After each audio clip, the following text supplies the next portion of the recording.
ækvator er disse hændelser dog ikke så almindelige. I virkeligheden bevæger månen sig i en ellipseformet bane omkring jorden.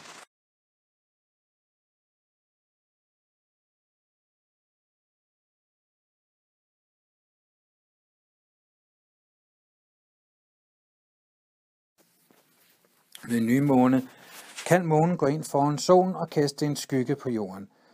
Befinder vi os i skyggen, ser vi så en solformørkelse.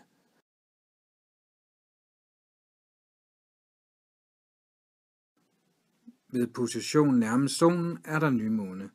Her ser vi månen bagfra, og derfor er den helt sort. Ved position længst fra solen er der fuldmåne, da vi ser månen forfra og dermed fuldt oplyst af solen.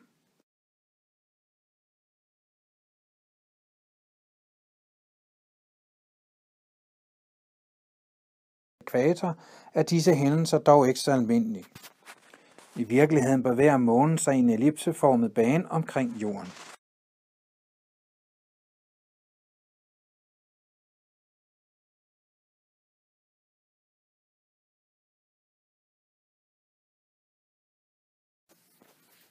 Ved nymåne kan månen gå ind foran solen og kaste en skygge på jorden. Befinder vi os i skyggen, ser vi så en solformørkelse.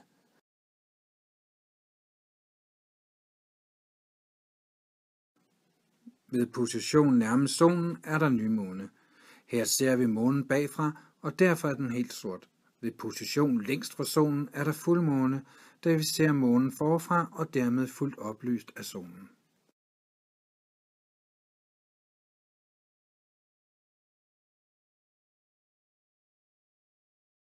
Ækvator er disse hændelser dog ikke så almindelige.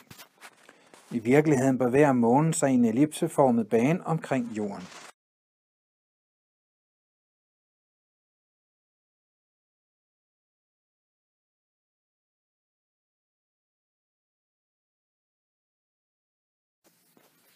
Ved nymåne kan månen gå ind foran solen og kaste en skygge på jorden.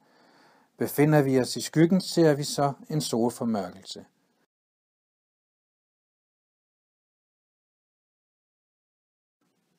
Ved position nærmest solen er der nymåne.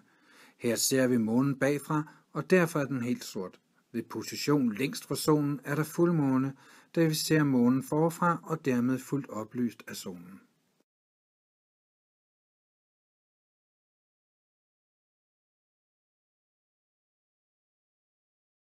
Ækvator er disse hændelser dog ikke så almindelige. I virkeligheden bevæger månen sig i en ellipseformet bane omkring jorden.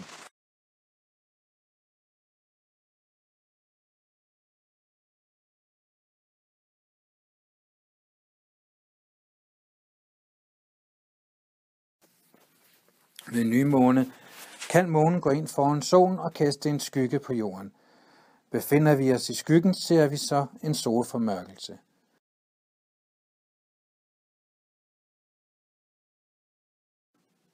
Ved position nærmest solen er der nymåne. Her ser vi månen bagfra, og derfor er den helt sort.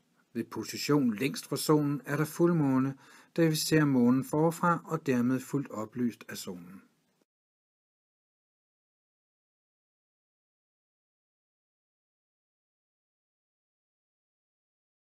Ækvator er disse hændelser dog ikke så almindelige.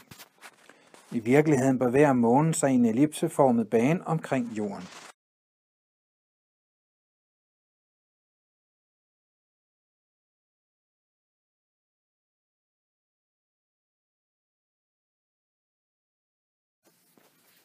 Ved nymåne kan månen gå ind foran solen og kaste en skygge på jorden.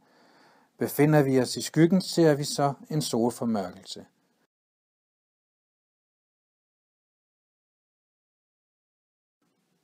Ved position nærmest solen er der nymåne. Her ser vi månen bagfra, og derfor er den helt sort.